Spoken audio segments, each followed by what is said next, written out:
میں درخواست کروں گا محمد امین شاہد صاحب سے، ہمارے آج کے صدارت کے منصب پر ہیں، بہت اچھے ناول نگار، وہ بہت شاندار ناول. اب بہت اچھی باتیں ہوئی ہیں جی، آ چکی ہے. نہیں، وہ میں نے ایک کے بجائے دو لکھے تھے، مٹی آدم کھاتی ہے اور دوسرا ہے جنگ میں محبت کی تصویر نہیں بنتی. لیکن بات یہاں پہ بڑی مزے کی ہوئی ہیں، اور منیر فیاض سے اور حمیرہ سے اور پھر آپ تو ذرا ان کی مدد کر گئے، تو بہت اچھی گفتگو رہی، اور آپ نے خاصا ان کو محبت کا اظہار کیا، اور اپنے سیال صاحب نے بھی، وہ چلے گئے. تو دیکھیں، ایک بات تو یہ ہے کہ ناول آ گیا ہے اور یہ ان کے نام کے ساتھ لگ گیا ہے اور یہ مبارکباد کے مستحق ہیں.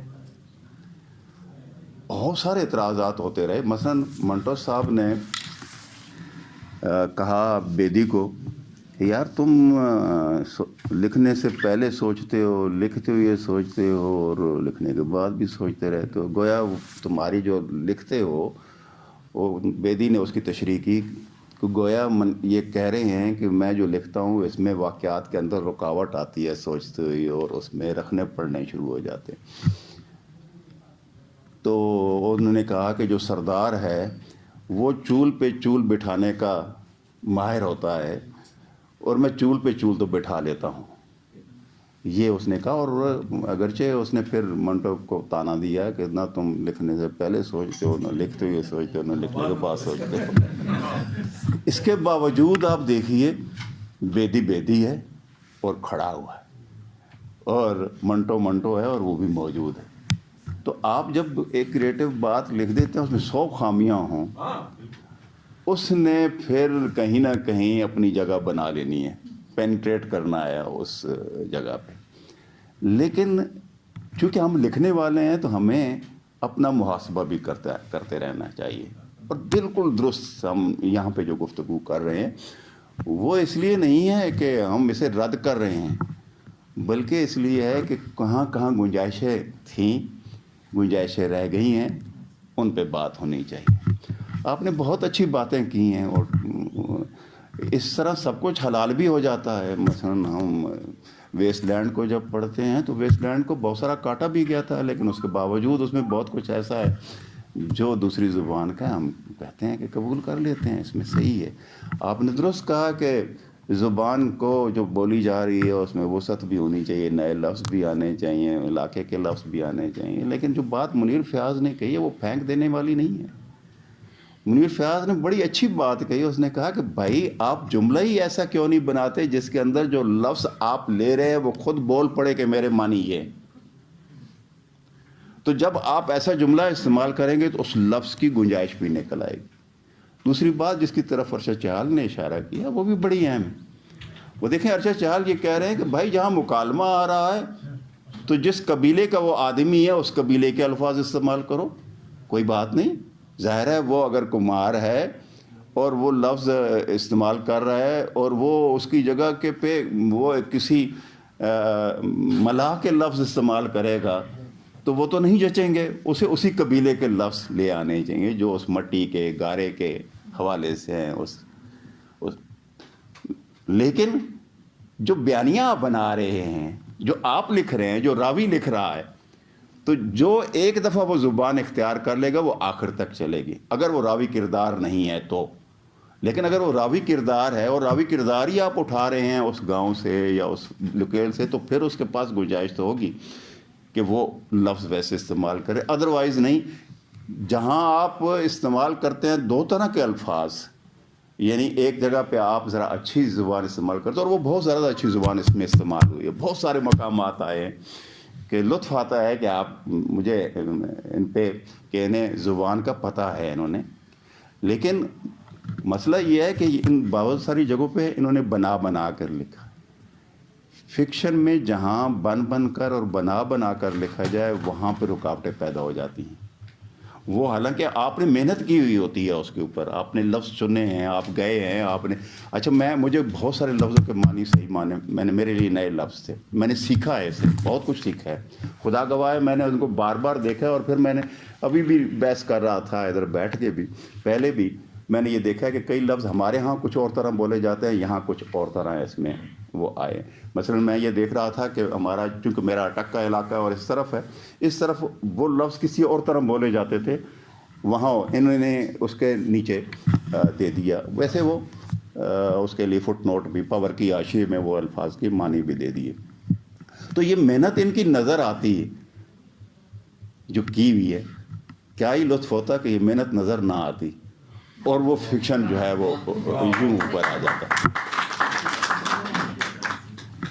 باقی رہے گی بات یہ کہ جی ناول کو کیسے, ہمارے ہاں ناول کہاں پہنچ چکا ہے, اور جو ٹیکنیک ہے وہ کیا ہوتی ہے.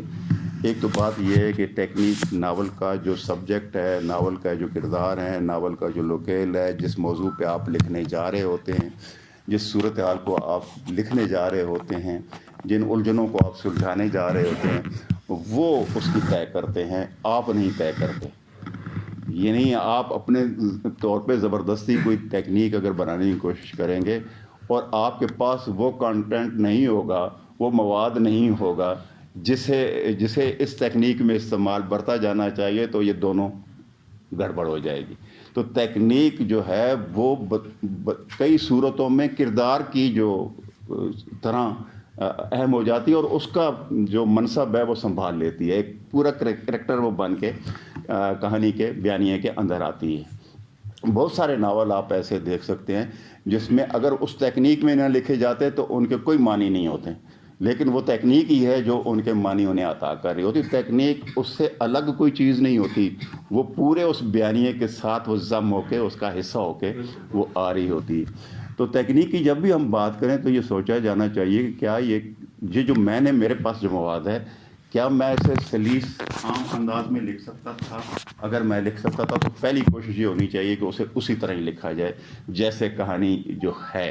لیکن اگر آپ یہ سمجھتے ہیں کہ نہیں, اگر میں اسے سلیس کروں گا تو یہ نیچے آ جائے گا, اور اس میں وہ چیزیں جو ہیں وہ اس میں نہیں بیان کر سکوں. میں اس کی مثال, اپنے ناول کی مثال دینا مناسب نہیں ہوتا, لیکن میں مٹی آدم کھاتے کی اس لیے مثال دوں گا کہ ایک شخص ہے جو وہ مشرقی پاکستان میں آیا ہے واپس, اپنے منیبا جو اس کی کریکٹر ہے دوسرے کی, اور یہ جو فوج میں رہا ہے, اور ظاہر ہے وہاں جو کچھ انہوں نے کیا ہے وہ اس کا اندر گلٹ بھی موجود ہے, اور یہاں آتا ہے تو وہ آخری وقت پہ وہ سارا جو کچھ ہے اس کے ذہن میں اس دباؤ آتا ہے, تو دماغ اس کا اپنی جگہ پہ نہیں رہتا.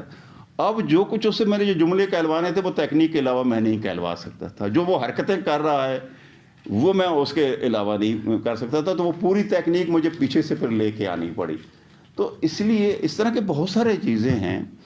جس طرح مثلا آپ دیکھ لیں انور سجاد کا, آپ دیکھ لیجئے, انہوں نے جو ناول لکھا ایک پورٹریٹ کو وہ لے کے اس کو سامنے لے کے, لیکن وہ دیکھیے کہ ساری اگر وہ اس طرح لکھتے تو وہ جو معنی وہ دینا چاہتے ہیں وہ نہیں آتے اس میں. تو یہ چیزیں جو ہیں دیکھنی چاہیے. میں یہ سمجھتا ہوں کہ یہ جتنی سہولت سے بغیر کسی اس طرح کے بوجھ اٹھائے, اضافی بوجھ اٹھائے, اگر یہ لکھ رہے ہوتے تو یہ سب سے زیادہ کامیاب ناول ہوتا میرا خیال ہے. سب سے زیادہ ریڈیبل تو خیر اب بھی ہے, لیکن وہ رکاوٹیں جو ہو رہی ہیں وہ ظاہر جن کی طرف آپ لوگوں نے اشارہ کیا وہ ہو سکتا تھا. اصل میں یہ بہت محنتی آدمی ہے, میں نے یہ دیکھا ہے. کئی دفعہ یہ ہوتا ہے کہ بہت زیادہ محنتی آدمی جو ہے وہ سہولت سے کام نہیں کرتا. مثلا ایک آدمی جو ہے وہ کہتا ہے کہ میں بہت زیادہ بوجھ اٹھا کے وہاں تک لے جاؤں گا, حالانکہ وہ 2 پھیرے لگائے تو وہ ہو سکتا ہے.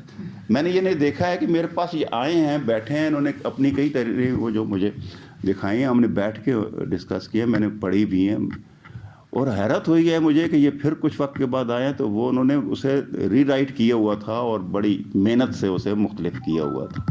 یعنی یہ محنت کرتے ہیں, اور مجھے یقین ہے کہ یہ جس لگا کے یکدم یہ ان چیزوں سے یہ نکل کے آگے جائیں گے. سوچنے والا آدمی جس کی طرف روش بات کر رہے تھے کہ یار جو مسائل کو سمجھتا ہے اور دیکھتا ہے اور مسائل پہ لکھ سکتا ہے, وہ آدمی ظاہر ہے آگے نکلے گا. جیسے جدت اور روایت کی بات انہوں نے کی ہے اور اس کو وہ لیکن میرا بھی ایک خیال ہے, یعنی یہ درست ہے, لیکن یہ مسائل آپ کا مسئلہ بھی ہونے چاہیے.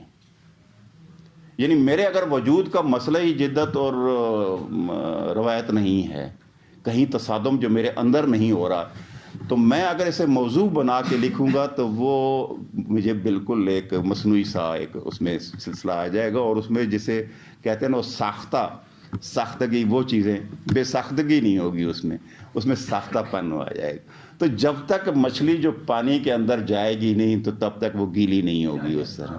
تو یہ جو آپ کا پہلے جس موضوع پہ آپ لکھنے جا رہے ہیں اسے اپنی وجود کا مسئلہ بنائی. بنیادی طور پہ فکشن لکھنا وجود کو دریافت کرنا ہے, اپنے کرداروں کے وجود کے اندر جو کچھ ہو رہا ہوتا ہے. باہر کا آپ جو منظرنامہ بنا رہے ہوتے ہیں اس میں تو آپ نے کردار پھینکنے ہیں, لیکن اگر اب سارا آپ زور صرف ہو جائے گا آپ کا باہر کا, آپ کا پنچایت کا, آپ کا کرداروں کے ارد گرد, وہ اس پہ آپ کا زیادہ زور صرف ہو جائے گا, تو آپ جو بنیادی طور پہ دریافت کرنا چاہتے ہیں انسان کے اندر جو اتھل پتھل ہو رہی ہے, اس کے وجود کے ساتھ جو معاملہ ہو رہا ہے وہ رہ جاتا ہے. لیکن کئی جگہ پہ میں نے یہ دیکھا ہے کہ ایسا ہے کہ یہ اترے بھی ہیں. لیکن اب یہ دیکھیں جب آپ اس طرح کے جملے لکھتے ہیں, وہ پتہ نہیں کیا مذہبی رہنما, کیا مذہبی رہنما یا فلاں, سیدھا سادہ مولوی صاحب لکھ دو, فلاں کر دو, اس طرح کی چیزیں لکھنے سے وہ سہولت ہو جاتی ہے.